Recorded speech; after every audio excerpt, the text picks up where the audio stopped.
Good morning. I feel like a failure. Gosh, I thought I was gonna get better at like not scrolling as much in the morning, but alas, here we are. I'm also really exhausted and sick, and I have been for the past entire month. Let me like put on a jacket so I'm not like flashing my booties at you. I really wanted to talk about this because this channel is more about like what I wish I knew when I was a younger kid. Is it warm yet? No, it's not freaking warm yet. Okay, I gotta wash my face because I break out easily. As I said in my previous video, quit freaking comparing yourself. You know, it's finally warm, yay. It is so insane. Look how orange my hands are because I was putting on like my overtone. I'll show you in a second. My hair to keep my hair red because it's like my temporary thing. It's right here. Boopy doop. Not sponsored, it's just what I use. But this year was the year that I was getting over comparing myself. But I feel like I have stayed in the same place for way too long. And I said in my previous video about like believing in myself and believing that like I can have a miracle because that's all I have left. You know, like I am so exhausted. I am so like, I am so sick. Every time I go back to my insurance job, it makes me more ill every single day. I always wanted security, but I always knew that it would happen as an actor or, you know, YouTuber, whatever the fuck. But I know this is my life calling, and I guess I am a little upset because I've been told so many times that just because I had talent, like maybe I should just save it for a church or something, which is just so disgusting to tell somebody who knows and feels. Because I think God gives us our dreams because they're going to come true. I don't think God is this cruel being who sits on a chair and says, well, I'm going to give you all these talents and all these dreams and you just have to go get married and have children. Because I know people who have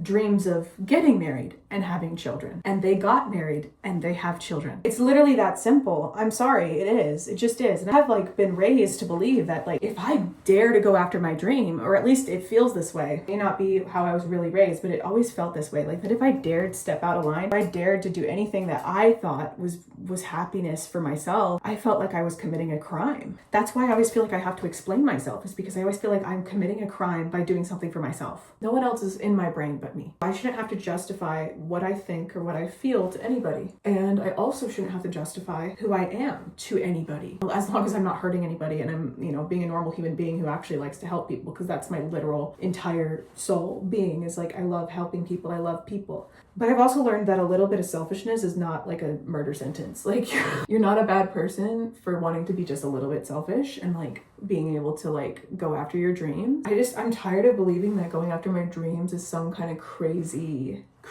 idea and that I'm just a horrible person for that, because I'm not. You know, I want to have an Emmy Award. I want to host Saturday Night Live. I want to do these cool things. I've always wanted these things, and I've been really afraid this past year to take the leap to New York because I blamed it on money. Like, I can get the money that I need. I've also blamed it on safety, but I mean, that's not a bad reason to like be afraid. Realized how resilient I am this year and how I can make it when I do move, how much I have improved since LA. Reason why I'm getting upset about my friends succeeding is not necessarily because I hate my friends. I love my friends. I'm grateful and I'm happy for my friends, and I think my friends are amazing, and I think my friends deserve the opportunities that they have. But I also think I deserve good opportunities too, you know? I also believe that there is an abundance of opportunities for all of us. I don't think that I deserve what they got specifically, you know? I think that that was meant for them. Cool. I deserve to have my dreams come true too. You know, like I'm a human being and I'm so tired of treating myself like I'm not. This whole year was my goal to get to New York, and instead of getting to New York, I got a better survival job. I gathered some skills for a survival job. I made some money for a survival job. I'm hopefully going to get hired so I don't have to do this across the United States, and I can actually pay rent by working at home. And I also found confidence in myself and in my life and a lot more than I ever had. Because at the beginning of last year, I wasn't sure if I was going to move to New York or LA. And now I know it's New York. Now in New York, there's just so many jobs that you can do, but I have a ton of different ideas if shit hits the fan. I know that I'm more adaptable than I've ever been in my entire life, and that's really important. And I need to give myself credit for that. I want to make a film that I can direct that's a feature. I also want to direct another short, like a good short that like goes to festivals that actually is successful. My short that I have, it went to festivals, but it was sort of successful, but it was like I made it in 48 hours. I want to take my time with a project that like means something and like do it with friends that I love. And as I'm reflecting for this new year, I'm realizing maybe like I can do what I want. I'm finally giving myself permission to have the dreams that I have. That's the biggest revelation of this year. And Steve Jobs said, if you don't have successes one year, that the year that you don't have success, build your character. And I really believe that, because now, after reflecting, I've realized how much character I have built. I have so much more trust in myself as a human being. I also believe that like my life is going to turn up for the better. I do believe that strongly. I think, and I really just want, I don't know, I just want to be a successful actor already. I'm tired. But I'll keep going and I'll keep persisting and I'll keep going no matter what. I wish it was a little easier. And that's kind of what I'm writing in my screenplay right now, is I wish it was a little easier. Or I wish that I had a magical role in Spy Kids when I was 6 or whatever age Glenn Powell was when he got his Spy Kids role and then got the agent of, was it Denzel Washington's agent? And then like blew up in Texas and then moved to LA, and then it took him 10 years to get where he is now. I don't want to wait another 10 years just to get like one role. You know what I mean? And I know that sounds really, really entitled. I'm tired. I don't want to keep working a shitty ass job for the rest of my life. And I shouldn't feel guilty about that. I'm just very talented, and I know I'm very talented, and I know that everybody else is very talented, but I do believe that there is somewhere, someplace out there for me, and there is a role out there that someone is writing, or the roles that I have written for myself that I'm starting to go pitch when I move. I know someone wants those stories, and I know someone is going to greenlight those stories, whether from my writing or from someone else's writing. I know it's going to work out, and I'm not a failure, and I do feel like it a little bit because I'm 26. You know, it could be worse, and I'm grateful it's not. I mean, I have savings for New York, but I'm literally investing all of my time and all of my heart into this industry because I know for a fact this is what I meant to do. And every day I wonder if I'm crazy. What's wrong with me? But my heart, it's been through a lot. Like, I've been through a lot, and I've lived in my parents for about 4 years, and I was just so scared of getting out, and like pandemic really freaked me out, and I just like became this own victim to myself, and I realized I don't need to do that anymore, and I finally took my life back this last year and the year before that. And I feel like 2025 for me personally is just going to be my year of taking chances and being so freaking terrified of it that I'm going to step forward and say, this is my turn. This is my turn to take the step, right? It's my turn. I'm no longer going to sit by and freak out or cry or anything like that. Like, this is what this year is for. And that's why I'm doing this YouTube channel, is because I just want to kind of like progress my thoughts and show myself how far I've come this time next year, to be like, wow, holy shit, I did do the work. Holy shit, I did do this or whatever.